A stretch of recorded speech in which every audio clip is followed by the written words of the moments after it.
things you find in the smallest places, just off sides of roads. We've got this amazing kind of warung, which is actually called Bu Ribu. It's the name of the person, but it's in their house. They're living over here, they're cooking, you got the smoke, you got the Pepes. Ya bu, makasih. Fantastic, look at that, thank you.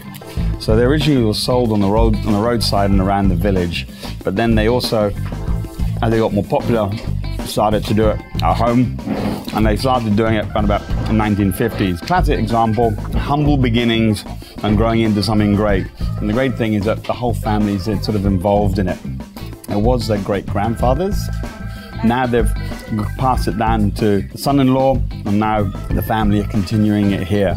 And here we have the famous Pepes, which they're very well known for. And they really believe in using mackerel rather than any other fish because of its density, and also because less bones means more money and easier to feed the hundreds of people that they feed now.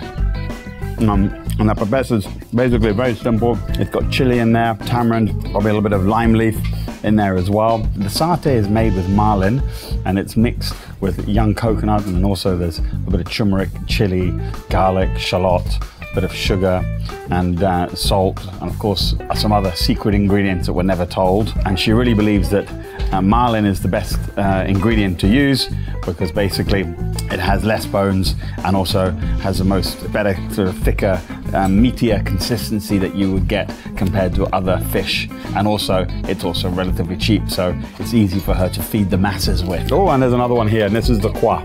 Beautiful. Ini apa kwa? This is the soup. And it's a lovely fish broth. Clear, simple. That's got great flavour in there. The great thing is that when you're in Candidasa, it's very important that you come and just venture out and going down those small streets because you never know what you find. And this is a right little treasure.